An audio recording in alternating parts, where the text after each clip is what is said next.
le modèle des types d'adaptation que j'ai développé avec Jean-François Maheu. Ce qu'on avait cherché à faire, c'est considérer l'écart entre la planification des futurs enseignants et la réalisation durant leur classe de stage comme étant des manifestations d'adaptation plutôt que des manifestations d'échec.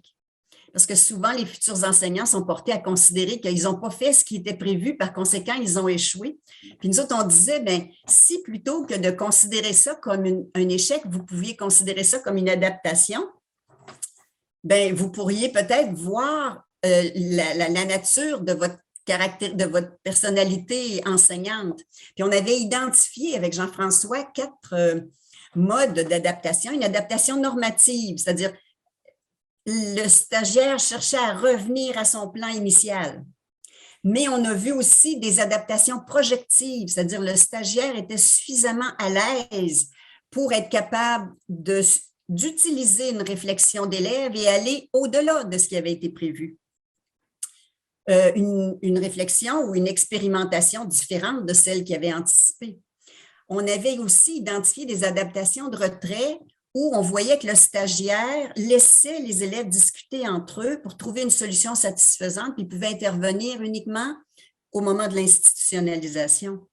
Et on avait parlé aussi d'une adaptation d'évitement qui, elle, s'apparente beaucoup à l'effet topaz du contrat didactique, qui visait, elle, à faire réussir les élèves en réduisant éventuellement les exigences. Puis on se disait, bien, quand on est au courant, comme stagiaire, de la nature variée des adaptations et qu'on considère l'écart entre la planification et l'intervention comme étant une capacité d'adaptation de la part de la personne, bien, ce qui est intéressant, c'est de voir est-ce que je peux varier mes adaptations quand je suis dans une classe ou si je suis toujours dans le même mode d'adaptation.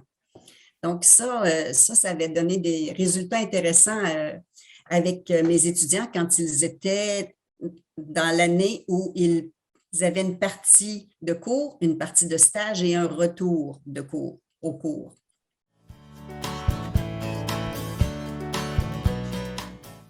Si je pense aux enseignants, ce que j'aimerais, c'est qu'ils soient en mesure de distinguer erreurs et difficultés.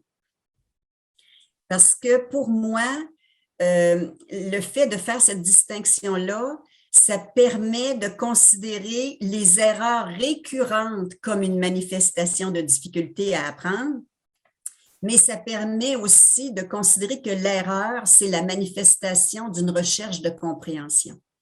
Alors, quel legs j'aimerais laisser à la communauté didacticienne? Je dirais d'abord peut-être aux enseignants, j'aimerais que ça demeure. Distinction entre erreur et difficulté, que ce ne soit pas assimilé, ce n'est pas parce que tu fais une erreur que tu es en difficulté. Quand tu fais une erreur, c'est parce que tu cherches à comprendre, mais il y en a beaucoup d'autres qui l'ont dit avant moi. Mais j'aimerais ajouter ma voix à ceux qui l'ont dit avant moi. J'aimerais ça aussi qu'on puisse considérer la récurrence des erreurs à l'intérieur d'un contexte qui a été créé et que cette recherche de contexte permette de développer la sensibilité et tout ce qui est sensibilité aux différents phénomènes qui interviennent. Donc, pour les didacticiens, j'aimerais ça qu'on retienne l'idée d'une sensibilité. Il y a aussi Sophie René de Cotterêts qui parlait de l'idée de sensibilité. Et ça me semble une idée importante à considérer. J'ai travaillé sur la notion de difficulté d'apprentissage, mais je l'ai travaillé comme par la bande, dans le sens où j'ai voulu aller voir comment résonne un élève. Et dans cette situation-là, ben, je suis curieuse de savoir l'élève qui arrive à une réponse différente de celle que j'avais attendue, comment il s'y est pris. Mais je ne dirais pas nécessairement que ce modèle-là est pour les élèves en difficulté. Je vais dire que c'est un modèle qui nous permet d'interpréter la pensée, le développement de la pensée des élèves.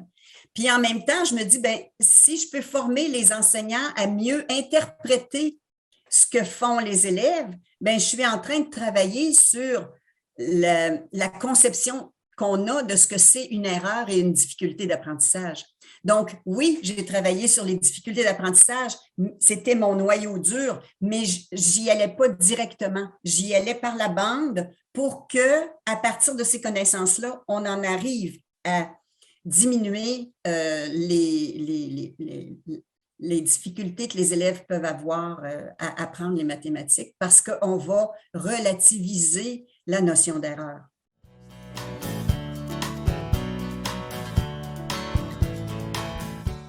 Les enseignants me disaient, on a eu nos cours en didactique, on a des pratiques qu'on a vues de nos enseignants associés, on sait comment le faire, on sait quoi faire, mais on a des contraintes liées au temps, liées à la nature des élèves et à leurs besoins, liées aux questions des parents, liées. Donc, c'est tous ces éléments du système d'éducation viennent moduler le « je veux faire ça, mais comment je vais m'y prendre compte tenu de ces contraintes variées ». Donc, je pense que si j'avais continué là, au niveau de la recherche, c'est de ce côté-là que je serais allée. Ça aurait été d'identifier des contraintes pour ensuite être en mesure de supporter les enseignants qui essaient de s'adapter au milieu dans lequel ils évoluent.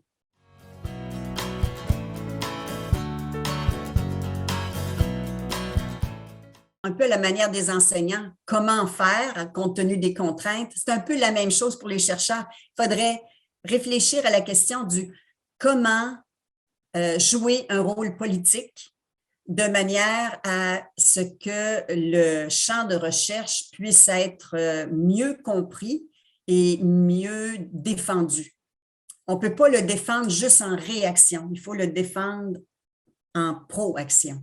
Je pense qu'il faut pouvoir être sur place, il faut être présent lors des choix qui se font dans les organismes subventionnaires et dans les organismes gouvernementaux. Ça ajoute à notre tâche qui est déjà lourde, mais si on veut avoir une voix au chapitre, je pense qu'on n'a pas le choix. Il faut être présent dans ces organisations-là et on a parfois l'idée de laisser tomber parce que ça fait beaucoup à travers tout le reste, mais quand on laisse tomber, ben on n'a plus de voix, on n'a plus la voix qui nous permettrait de dire l'importance de la recherche dans ce champ de recherche-là.